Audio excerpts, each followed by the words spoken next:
Bapak Ibu yang dirahmati Allah, marilah kita awali pertemuan kita dengan baca Ummul Kitab. Kita lanjutkan doa menuntut ilmu ila tiniyah binatin sholih al-Fatihah.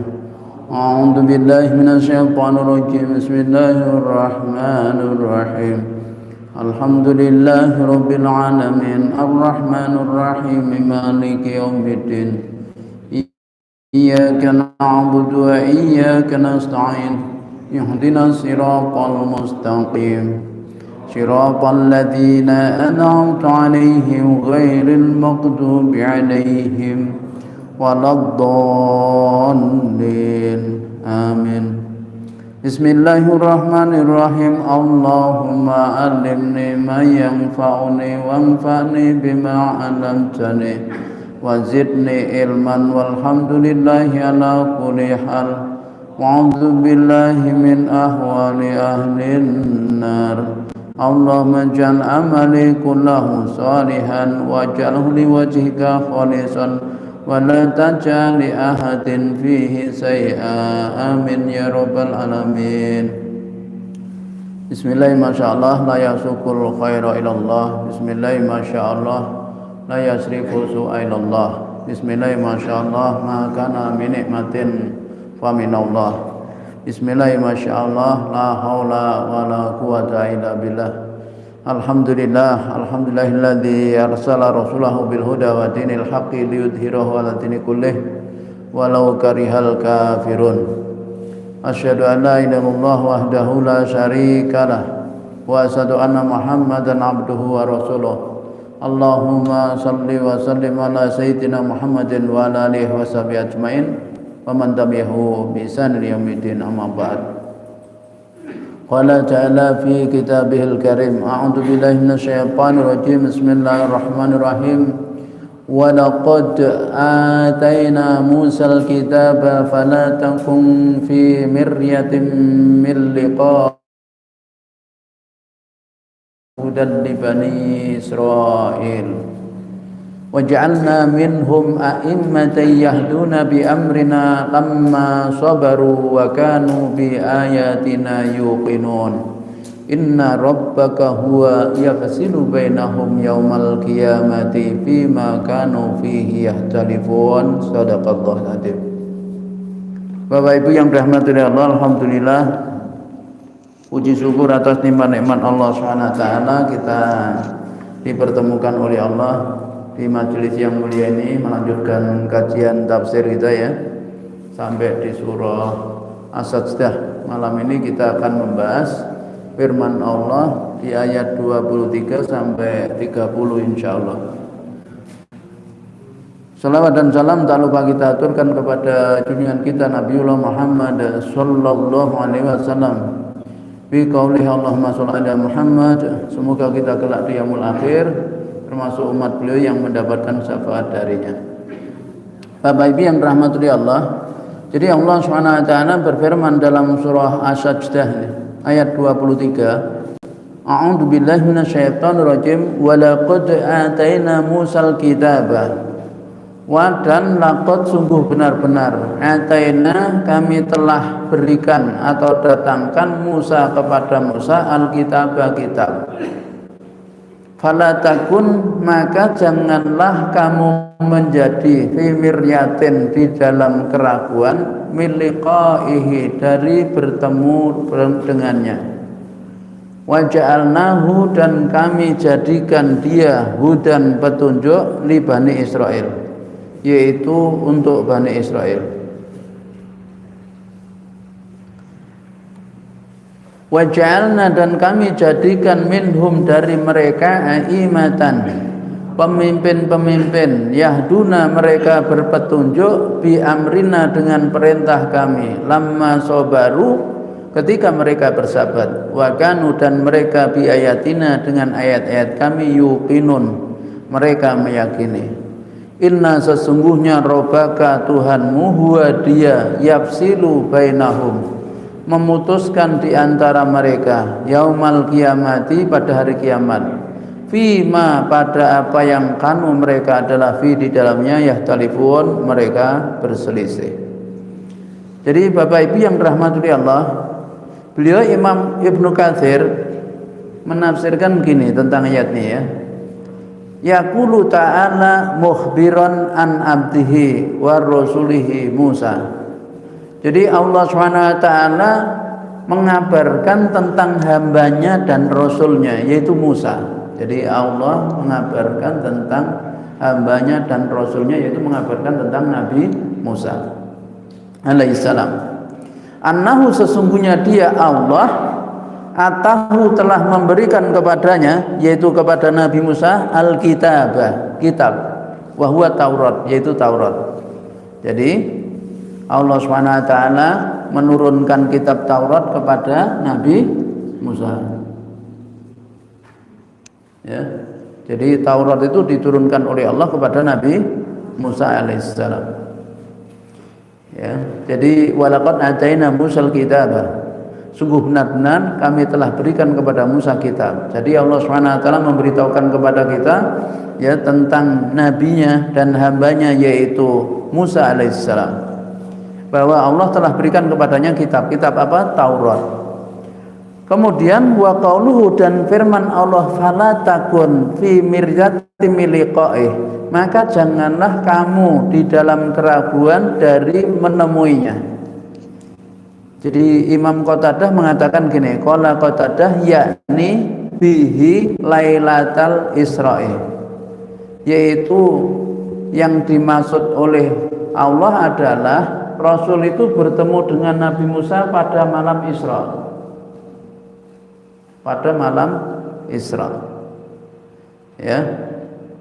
Jadi Isra Mi'raj itu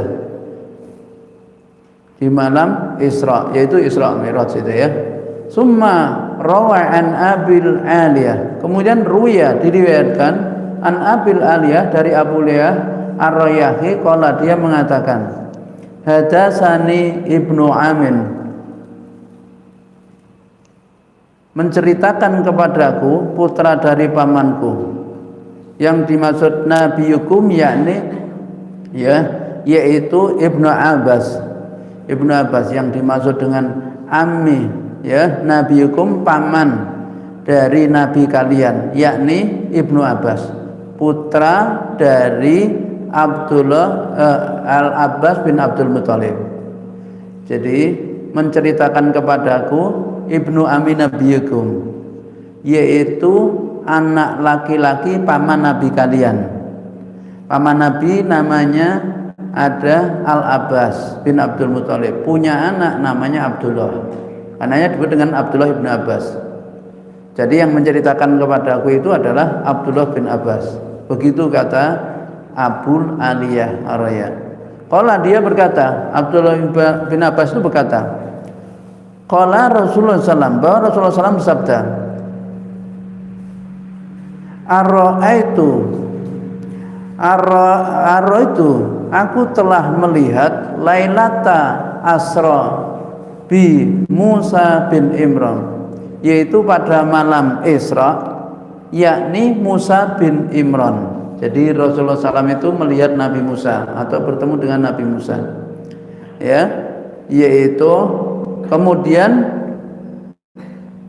rajulan adama tulan jadan karena min rijalin sanu'atin, yaitu seorang laki-laki dari keturunan Adam yang seorang laki-laki yakni Adam yang tinggi sekali.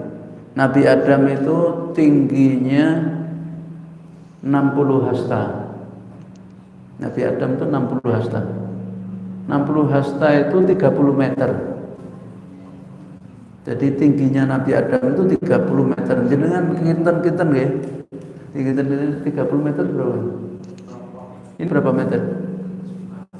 4 ya. 4 5 ya. Tingginya ini kan kita 4 ya, sampai 5 kurang dikit. 4,5 5. Berarti 6 kalinya ini. Dan nanti pada hari kiamat kita manusia itu dibangkitkan oleh Allah seperti tingginya Nabi Adam. Jadi nanti bukan kecil-kecil gini, tapi besar-besar. Jadi 30 meter. Tapi karena semuanya sama 30 meter ya ora rumangsa gede, ya padha ya. Karena sama. Nah, dia adalah ka'annahu min rijalin sanu'atin. Seakan-akan dia laki-laki yang setinggi tadi ya. Wa ra'aitu, dan aku juga melihat Isa rajulan marbul khalqi. Isa ini seorang laki-laki yang kira-kira seperempat Nabi Adam, Nabi Isa. Tapi Nabi Adam berapa? 30 ya, seperempatnya. Ya, kalau sepertiganya kan 10 ya, seperempatnya ya berarti sekitar 7 meter ya. 7 meter. Seperempatnya. Ilal hamrati wa baiti, di mana antara merah dan putih. Antara merah dan putih maksudnya kulitnya, warnanya. Maksud ra'si, di mana rambutnya itu panjang. Wa ra'aitu malikan, kemudian aku juga melihat yaitu malaikat Malik. Rasul bertemu dengan malaikat Malik yang tidak pernah senyum. Malaikat Malik ini enggak senyum ya. Dia penjaga neraka.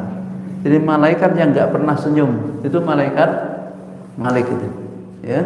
Khazinun nar, yaitu penjaga neraka. Wa Dajjal, dan aku juga melihat Dajjal. Rasul melihat Dajjal. Ya, fi ayati arrahanillahi iyahu. Jadi sebagai tanda yang demikian ini adalah mudah bagi Allah ya memperlihatkan kepadanya. Jadi Rasulullah SAW bertemu dengan Nabi Musa itu ketika Isra. Fala takun bimiritatin miliqaihi, ya. Maka jangan kamu ragu bahwa kamu bertemu dengannya, menemuinya, yakni menemui Nabi Musa. Annahu qad ra'a Musa, karena sungguh Rasulullah telah melihat Nabi Musa. Walaqiya Musa, dan dia bertemu dengan Nabi Musa lailata asra bihi. Jadi ketika peristiwa Isra dan Mi'raj itu. Ya. Wa qala At-Tabari, Imam At-Tabrani berkata Imam At-Tabrani, hadatsana Muhammad bin Utsman bin Abi Syaibah, menceritakan kepada kami Utsman bin Abi Syaibah. Hadatsana Al-Hasan bin Ali Al-Khulwani, menceritakan kepada kami yaitu Ali Al-Khulwani. Al-Hasan bin Ali Al-Khulwani menceritakan kepada kami Rukun bin Ubadah, ya. Hadatsana Sa'id bin Abi Urbah bin Abi Urbah, yaitu menceritakan kepada kami an Qatadah dari Qatadah, an Abil Aliyah dari Abilah, an Ibni Abbas dari Ibni Abbas, an Nabi sallallahu fi qaulihi, dari Nabi sallallahu tentang firman Allah, wa ja'alna hudan li Bani Israil, dan kami jadikan dia petunjuk untuk Bani Israel. Qala, Nabi mengatakan begini, ju'ila Musa huda li Bani Israil. Jadi Nabi Musa itu dijadikan petunjuk, pemberi petunjuk kepada Bani Israel. Jadi karena itu Nabi Musa diutus oleh Allah untuk memberi petunjuk Bani Israel.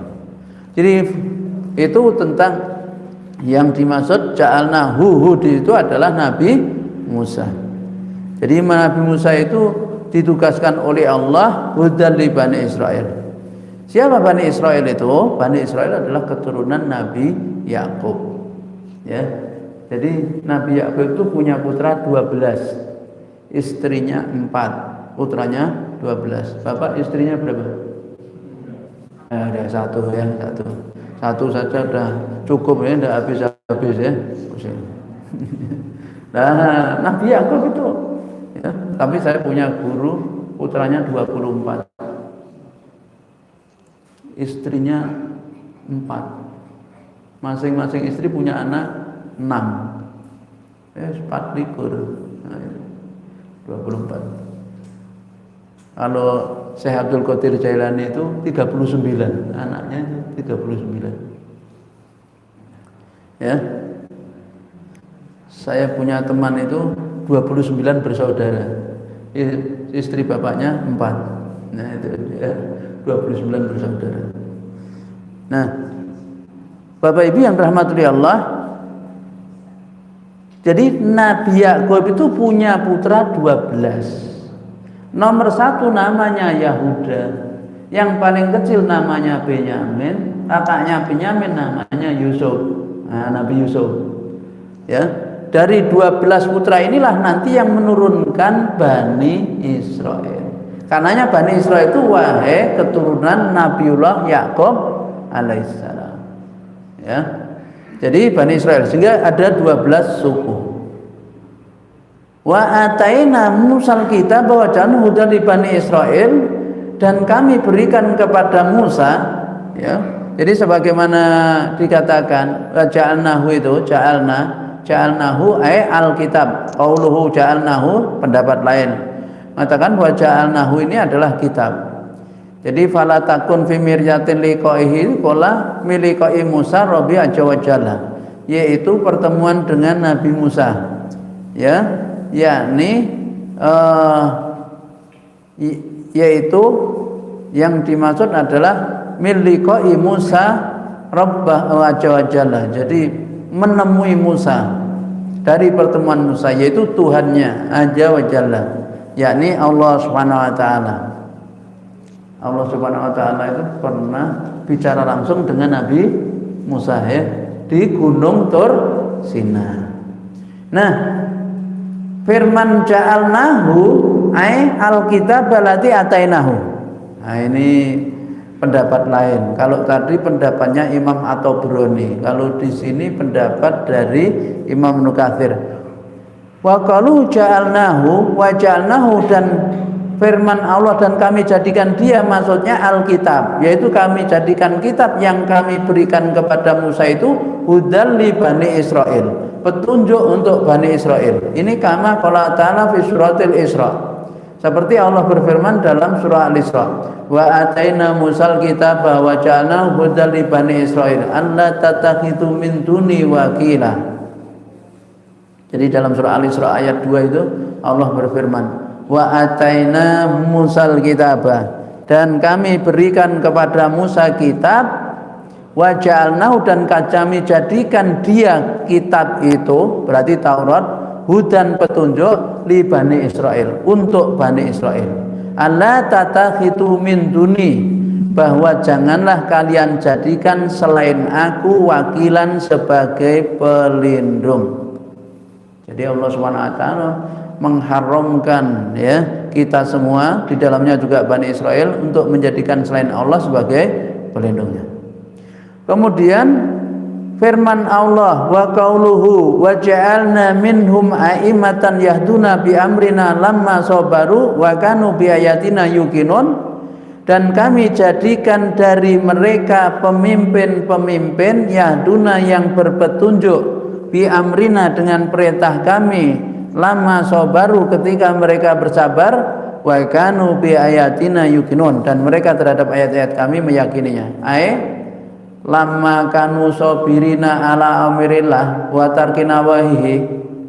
Jadi ketika mereka itu sabar menjalankan perintah-perintah Allah, wa tarkid, dan meninggalkan nawahi larangannya, wa zawajrihi, dan yaitu menjauhi, ya, menjauhi larangan-larangannya, wa tasdiqi rusulihi, dan membenarkan rasulnya, wa itbaihim, lalu mengikuti mereka, fima ja'uhum bih, dengan mengikuti apa yang dibawa oleh mereka, kana minhum, adalah di antara mereka, a'immah, ada pemimpin-pemimpin, yahduna ilal haq, yang memberikan petunjuk, yakni yang memimpin rakyatnya kepada kebenaran, bi amrillah, dengan perintah Allah, wa yad'una ilal khair, mereka menyeru kepada kebaikan, wa ya'muruna bil ma'rufi, dan mereka memerintah yang ma'ruf, wa yanhauna 'anil munkar, dan mereka mencegah yang mungkar.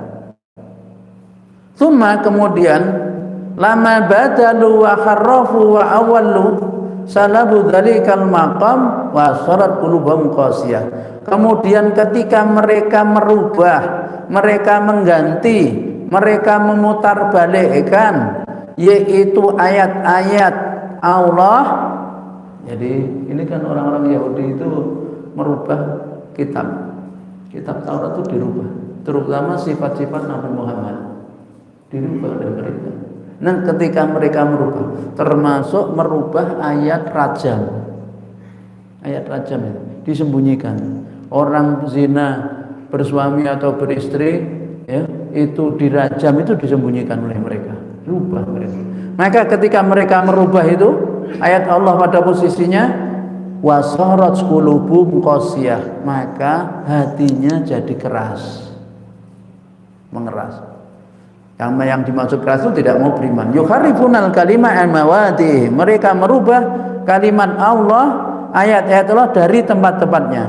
Fala amila sholihan, maka mereka tidak melakukan amal soleh.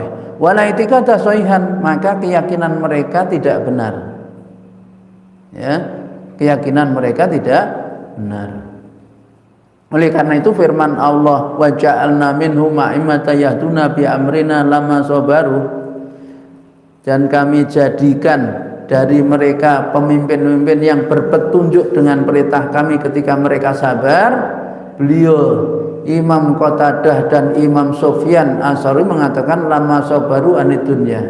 Jadi ketika mereka itu sabar dari godaan dunia. Wa kadzalika qolsa Hasan bin Saleh. Begitu juga Hasan bin Saleh. Jadi gini, Bapak Ibu, salah satu yang menghalangi seseorang untuk taat kepada Allah itu godaan dunia. Apa godaan dunia itu? Harta, wanita, tahta. Itu godaan dunia. Sama sejak zaman dulu sampai sekarang. Godaan dunia. Satu contoh. Di zaman Nabi Musa ada seorang ulama mereka, namanya itu Bal'am bin Ba'ura. Dikisahkan oleh Allah di dalam surah Al-A'raf ayat 175-176. Ya. Nah, Bal'am bin Ba'ura ini seorang ulama dari kalangan Bani Israel yang paham Taurat. Dan dia termasuk waliullah, diberi oleh Allah karomah Bal'am bin Ba'ura itu, yaitu kalau melihat ke langit itu dia bisa melihat arsy Allah, singgasana Allah, arsy Allah. Kemudian doanya tidak ditolak oleh Allah. Hingga suatu ketika Nabi Musa itu mengutusnya untuk mendakwai raja negeri Madian. Jadi Bapak Ibu, Nabi Musa itu punya mertua namanya Nabi Syuaib. Nabi Syuaib itu diutus oleh Allah di Madian. Nabi Musa bertemu dengan Nabi Syuaib pada usia 30 tahun. Menikah dengan putrinya Nabi Syuaib. Tinggal di negeri Madian selama 10 tahun. Kemudian kembali ke Mesir. Nabi Musa diutus oleh Allah dakwah di Mesir, mendakwai Fir'aun dan pengikutnya, membebaskan Fir'aun. Setelah Fir'aun itu ditenggelamkan oleh Allah di Laut Merah, ya, Nabi Musa dan Bani Israel kemudian mewarisi Mesir. Ya. Nah, sepeninggal Nabi Syuaib, negeri Madian itu punya raja, di mana rajanya itu berbuat kemaksiatan, merajalela. Nabi Musa diperintah oleh Allah untuk mendakwai negeri Madian. Sebelum Nabi Musa berangkat dengan para pengikutnya untuk mendakwai itu, yaitu Bal'am bin Ba'ura diutus untuk berangkat lebih dulu guna mendakwai raja negeri Madian ini. Nah, begitu Bal'am bin Ba'ura itu diterima oleh raja itu, biasa orang kaya ya, rajanya ini luar biasa. Kemudian Bal'am bin Ba'ura itu terkesima dengan kekayaan dan kekuasaan dan kerajaan itu, seperti belum pernah melihat, kalau bahasanya itu kayak domblong gitu. Maka raja itu melihat, oh ini bisa dimainkan dia, bisa dilobi. Akhirnya ya Balbiboro dikasih rumah tinggal yang dilengkapi fasilitasnya sebelum bertemu dan berbincang-bincang lebih lanjut dengan raja itu. Selama 1 pekan disuruh nginep di situ. Pelayannya cantik-cantik, ya, semua tersedia, ya, kekayaan melimpah, rumah yang mewah. Maka kemudian setan itu berhasil, ya, mempengaruhi dirinya. Berikut karena ada hawa nafsu di dalam dirinya, akhirnya dia Balbiboro itu bukannya mendakwai raja itu, malah jadi pengikut raja. Sehingga sampai dia itu ditugaskan oleh sang raja untuk apa? Untuk nanti kalau Musa datang, tugasnya mendoakan supaya Musa celaka. Dan Balbiboro membuka rahasia kelemahan apa? Orang-orang Bani Israel. Jadi ini ibaratnya kayak tentara yang dikirim nanti Nabi Musa bersama bala tentaranya gitu ya. Itu punya kelemahan, titik lemahnya di mana ya? Titik lemahnya adalah di kekayaan, kepangkatan. Karenanya kemudian disambutlah Nabi Musa itu dan pengikutnya, atau kalau bahasa kita bala tentaranya itu dengan apa? Sambutan yang luar biasa. Dihias kota, kemudian wanita-wanitanya didandani secantik-cantiknya, nyambut Rene. Akhirnya pengikutnya Nabi Musa banyak yang dakwah. Terpengaruh. Nah, di situ. Dengan apa? Harta, wanita dan tahta. Jadi dikatakan oleh karenanya penafsiran lama baru. Jadi mereka para pemimpin itu akan berpedoman dengan kitab Taurat selama mereka itu sabar. Sabar apa? Sabar dari dunia. Yang dimaksud sabar dari dunia itu apa? Tidak terbeli oleh dunia. Baru orang itu akan. Jadi godaan yang berat diantaranya ada godaan dunia.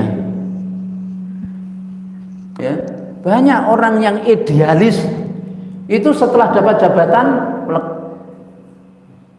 idealismenya, setelah merasakan enaknya jabatan, kursinya merek Ligna, sekali duduk enggan berdiri. Berat. Atau wanita, atau harta. Nah, jadi itu. Oleh karena itu, Bapak Ibu yang dirahmati Allah, hati-hati kita. Godaan yang pertama itu berupa dunia. Caranya gimana untuk menundukkan itu? Maka dikatakan zuhud. Zuhud yang dimaksud apa? Yaitu dunia itu tidak masuk di hati. Kalau bahasanya itu sepatu itu tempatnya di kaki bukan di hati. Jadi sepatu baru seperti baru semahal apapun kan tetap di kaki, tidak boleh masuk hati. Sehingga kalau misalnya hilang tandanya bahwa sepatu tidak masuk hati, hilang, ya wis engko tuku meneh. Tidak kemudian hatinya sakit. Wah, sak yuto regane lagi wae tak gawe sepisan silang. Ya. Nah, akhirnya kemudian ben gak ilang dikantongi plastik. Sepatune hanya digawa ning dekete tempat sholat. Tapi itu menjadi bernilai pahala kalau begini jenengan, Pak. Sepatune kok go mlebu to.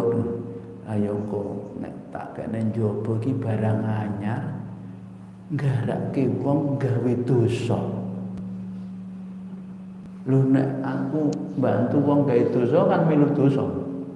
ben ora wong ki gawe dosa tak lebokne wae. Nah, itu berpahala. Jadi dibungkusnya sepatu itu bukan karena takut hilang, tapi karena takut orang lain berbuat dosa gara-gara sepatunya itu. Maka kemudian diamankan. Nah, supaya tidak mendorong orang berbuat dosa. Karena siapa yang mendorong orang berbuat dosa ikut dosa. Nah, itu karenanya jenengan tindakan nggih omah dipun kunci, kersane mboten enten tiyang gawe dosa, ya. Sebab kalau kita memberi fasilitas orang berbuat dosa, kita ikut berdosa. Jadi tanda bahwa dunia itu tidak masuk di hati begitu.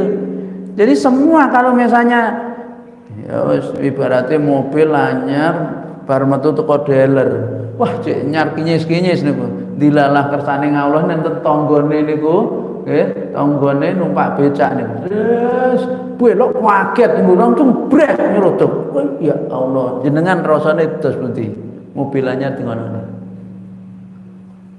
Nah, kalau misalnya kita itu mobil itu tidak masuk di hati, lah yo sengko didandake. Tapi kalau misalnya ya itu masuk di dalam hati, turun kurang ajar sampean Pak becake sampean ora cukup didandake, ngerti ra? Barang koyo ngene. Nah, itu berarti dunia itu masih di hati kita. Wah, angel kira-kira. Ya kan? Ustadz gimana kalau gitu itu? Ya, angel berat ya. Wong barang anyar nih. Lagi wae dianu, cek nyawang rong rampung ya wis ditabrak. Tapi itulah kalau kita ingin ngetes itu masuk hati atau ndak. Ala ya wis mbok didandake wong mati ra digowo.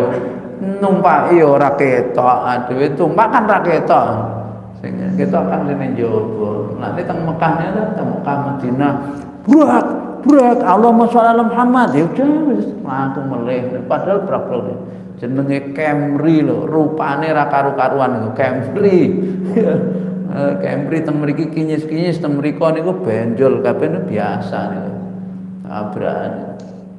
Ya kula nah Bapak Ibu yang rahmati Allah, ada Imam Sufyan mengatakan gini, Imam Sufyan As-Tsauri, hakada kana haulai wala yang bagi lirrajuli ayakuna imaman yuqtada bihi hatta yatahna anid dunya. Jadi seperti itulah maka mereka ini yakni layang bagi sudah seharusnya bagi seorang yang menjadi pemimpin itu ketika dia berpetunjuk dengan Taurat, nah itu dia bisa tidak tergoda oleh dunia. Jadi kalau orang berpetunjuk benar maka tidak akan tergoda oleh dunia. Nah, karena kesabarannya. Karena dunia itu menggoda. Dunia itu kan menggoda. Awe-awe, ya kan? Nah, maka bagaimana supaya tidak tergoda dunia? Ingat, dunia itu mati nggak dibawa.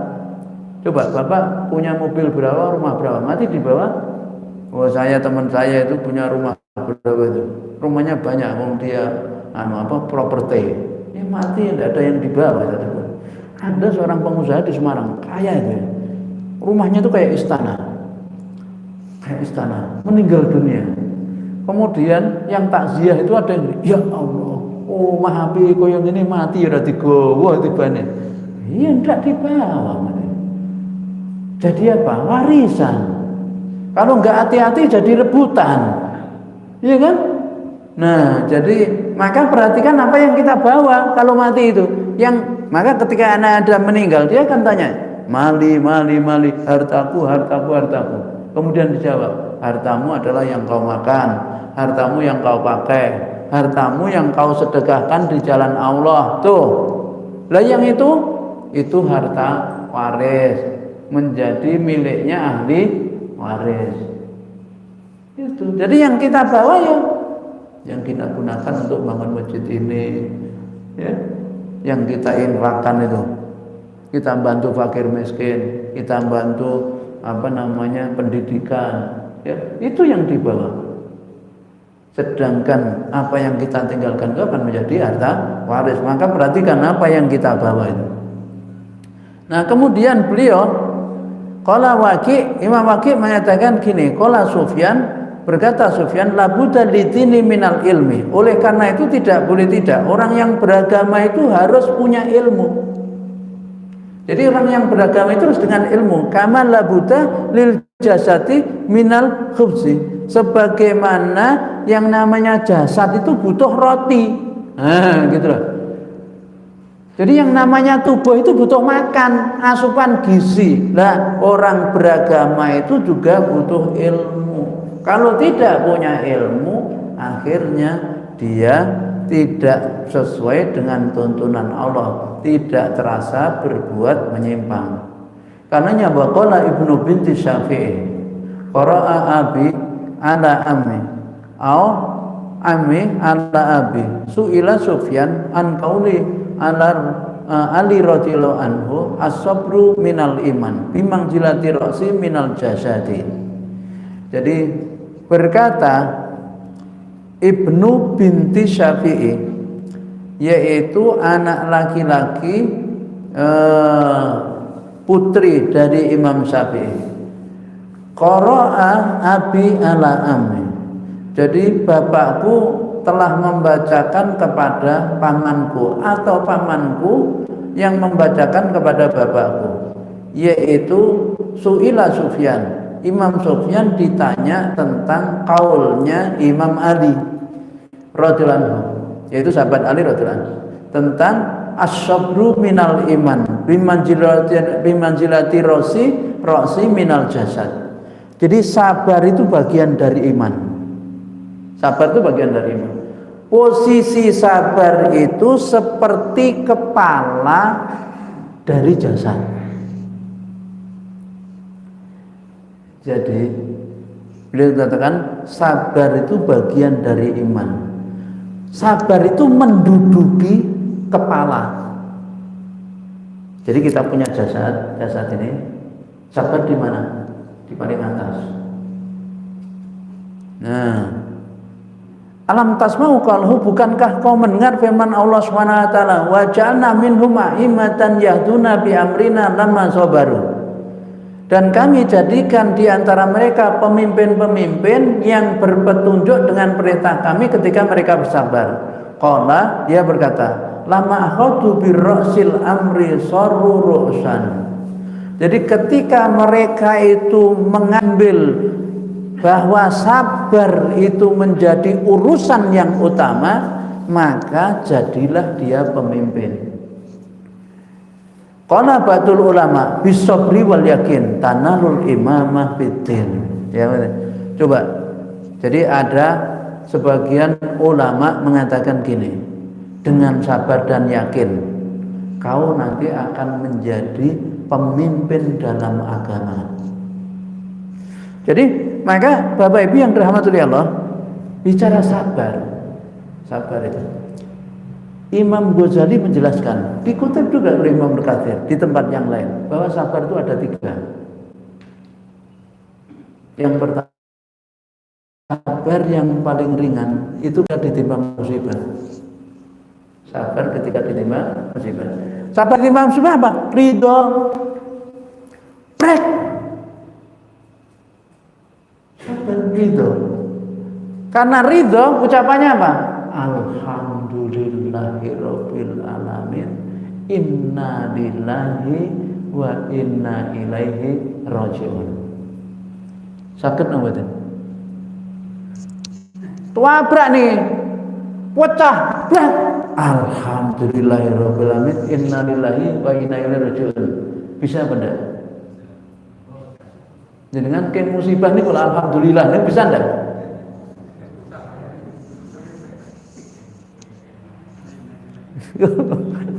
Ala kulli hal. Karenanya kenapa itu? Doa kita itu kan gitu kan? Allahumma alimni ma yanfa'uni wanfa'ni bima 'allamtani wazidni ilman walhamdulillahi ala kulli hal. Nah, gitu. Segala pujian milik Allah itu di setiap waktu.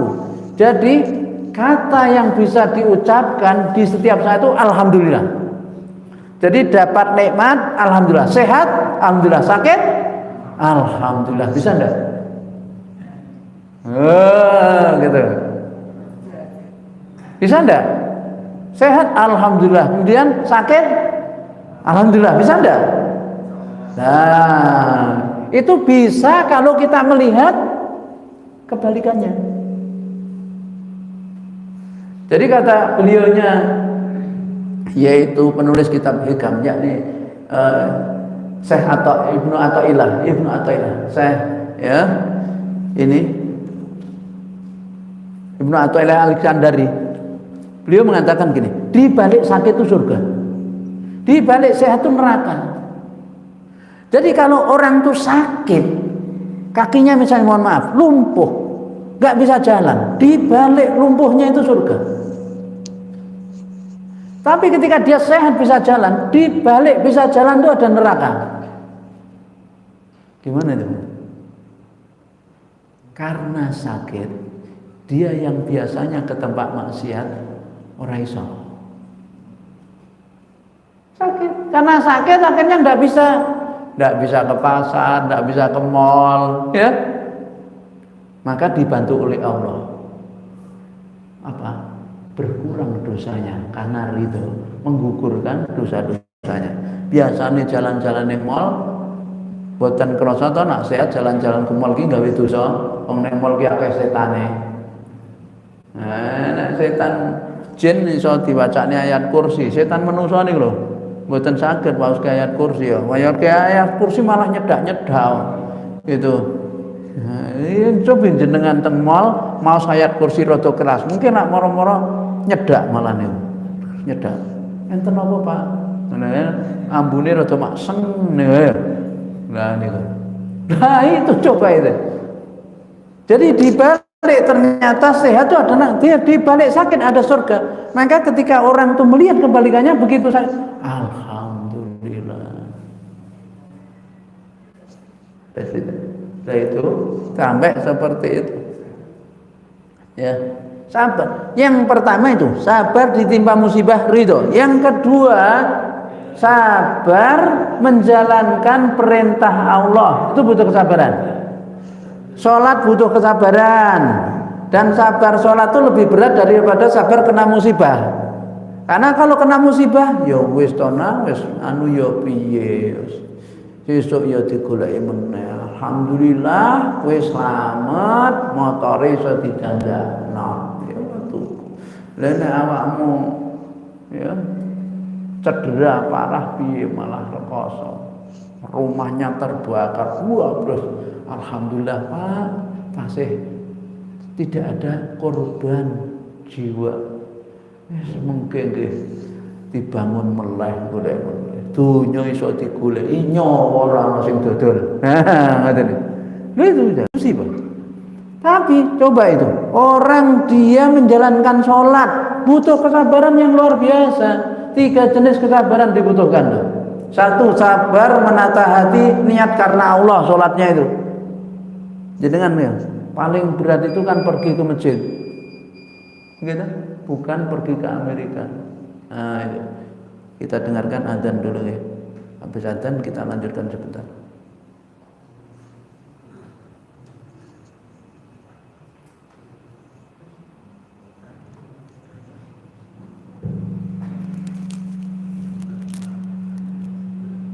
Allahu Akbar, Allahu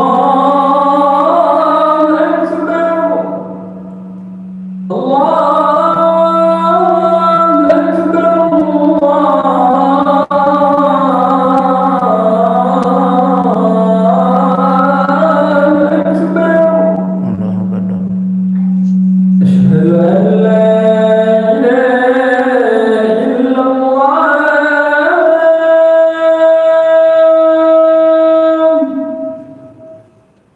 أشهد أن لا إله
Jadi kesabaran, sabar menjalankan perintah itu membutuhkan jenis 3, yaitu sabar menata hati, niatnya karena semata Allah, kemudian sabar mengikuti tuntunan syariatnya, dan sabar untuk tidak memamerkan amal solehnya, tidak riya.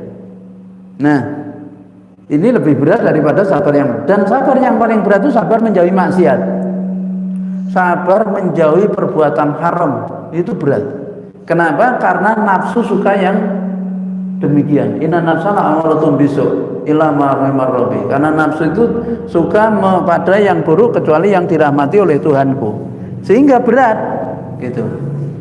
Nah, kenapa? Karena bertemu antara syaitan dan nafsu. Nah, sehingga berat. Maka ketika orang bisa melakukan 3 jenis kesabaran ini, dia akan berada pada yaitu al-imatanal imamah fiddin wal yakin, dan keyakinan. Keyakinan itu penting. Dikatakan begini, jadi antara amal dan keyakinan itu lebih penting keyakinan. Suatu ketika di dalam kitab Ihya dijelaskan, Rasulullah mengatakan, kalian tahu nggak kelebihan Abu Bakar dibanding kalian? Rasulullah tanya kepada sahabatnya, kelebihan Abu Bakar dibanding kalian itu bukan karena banyaknya amal soleh, sholatnya sekian ribu rakaat atau sodakohnya sekian misalnya, tapi karena sesuatu yang ada di dada Abu Bakar, yaitu keyakinan. Jadi kalau orang punya keyakinan itu lebih penting daripada amal itu sendiri. Karena kalau orang punya keyakinan itu, dia kalau misalnya terjatuh dia akan bangkit. Tapi kalau keyakinannya rendah, walaupun dia amalnya ini sulit terwujud. Karenanya kenapa? Ya, ta'alimul yakin, pelajari keyakinan itu. Contoh misalnya gini, yakin rizki itu di tangan Allah. Ar-rizqu biyadillah wahda. Rizki itu di tangan Allah. Jadi orang kerja dengan orang yang dia punya keyakinan bahwa rezeki itu adalah dari Allah saja, ya, kerja bukanlah sebab datangnya rezeki, itu Pak lebih penting daripada dia kerja. Terus kalau gitu nganggur Ustaz. Enggak begitu. Ya, keyakinan itu sesuatu yang sifatnya harus ada di dalam jiwa, sedangkan kerja itu bagian dari syariat. Nah, syariat itu harus diamalkan. Seorang laki-laki yang mampu bekerja, dia harus bekerja untuk menafkahi dirinya minimal. Ibda binafsik, mulai dari dirimu. Nah, kalau misalnya sudah ada dirimu cukupi, keluargamu kelebihan kan gitu kan? Ya. Misalnya gini, ada orang, saya punya murid orang ngaji sama saya, ibu-ibu janda, suaminya meninggal, ASN. Beliau dari mana nafkahnya? Dari pensiunan suaminya, anaknya. Ibu ini cerita, satu hari berasnya itu habis tidak punya beras. Tapi dia yakin, punya keyakinan bahwa rizkinya ada pada Allah rizkinya. Jadi keyakinan itu ada di dalam dirinya. Tidak mungkin dia kelaparan. Allah pasti memberi rezeki. Dari mana? Dari Allah. Lihat mana? Ya tidak tahu. Karena tidak berapa lama itu subhanallah datang orang.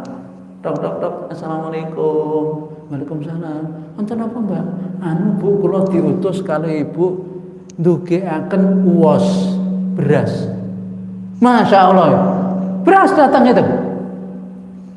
Terus dimasak. Ya Allah, ini enak ini. Kalau dimakan pakai ayam goreng. Ini batin ini. Batin. Wah, ono ayam goreng nih. Tidak berapa lama itu datang ayam goreng, Pak.